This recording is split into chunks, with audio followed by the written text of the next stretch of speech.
Lumantad na sa publiko at hindi na rin nakatiis ang 18 Marines na kasamahan ni Sergeant Guteza, na mga naging security personnel ng dating mambabatas at ngayon ay nagtatago na si Zaldico. Naglabas na sila ng kanilang mga affidavit, kung saan ay nakasaad na sila ay di umano'y naghatid daw ng malimalitang pera sa bahay ni Pangulong Marcos at sa dating House Speaker Martin Romualdez. Isinalaysay nila sa kanilang affidavit ang umano'y kanilang mga naging karanasan sa pagde-deliver nila ng pera, na abot daw sa halagang 805 bilyong pesos. Ayon sa kanilang pahayag, kasama daw yung naihatid sa bahay ni Pangulong Marcos sa Ilocos Norte, sa Aguado Street sa Malacanang, at sa bahay ng Pangulo sa Forbes Park. Naglabas ng pahayag ang tumatayong lawyer at tagapagsalita ng grupo na si Attorney Levito Baligod. Wala po tayong ibang maaasahan ngayon na maglalabas ng katotohanan kundi tayong mga mamamayan din. Hindi natin maaasahan ang nasa gobyerno ngayon na ilabas ang buong katotohanan na walang pinagtatakpan. Ngayon po ay lumabas ang mga dating kasamahan ni Master Sergeant Orly Guteza sa trabaho bilang security consultant o security personnel ni dating Congressman Zaldi Esco. Ang mga sundalong ito ay wala na sa serbisyo. Ngunit ang nasabi nila sa akin, ito ang marahil na huling labanan na kanilang papasukin at gusto nilang magpakasundalo sa ating bayan. Binigyan din ng abogado na si Baligod na si Pangulong Marcos Jr. talaga ang utak at ugat ng pagnanakaw sa ating bayan. Dagdag pa nito na si Romualdez at Zaldico ay hindi makakagalaw kung walang basbas na magmumula sa Pangulo. At ang Pangulo daw talaga ang may responsibilidad sa nangyaring flood control scam at pinakamalaking nakawang naganap sa Pilipinas. Ang ugat at pinuno ng pagnanakaw sa ating bayan ay walang iba kundi si President Marcos.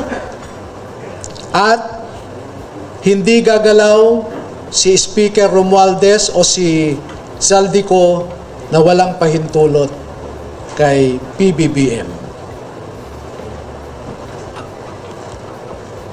Dahil bakit siya tumanggap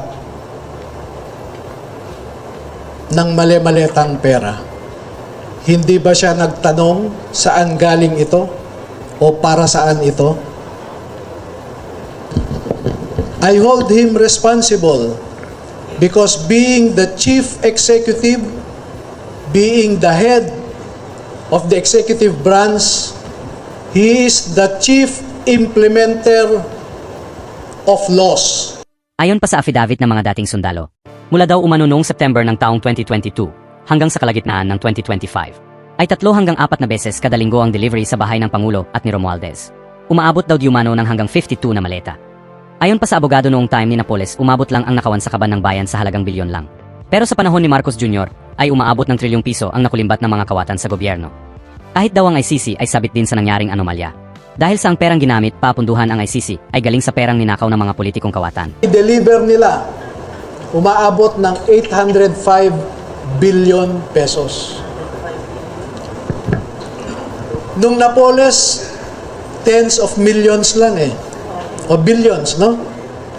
Pero ngayon, trilyones. Pinatunayan din at nakasaad sa affidavit ng mga sundalo na nagdala rin sila sa mga kongresistang mga pumirma sa impeachment complaints laban sa pangalawang Pangulo.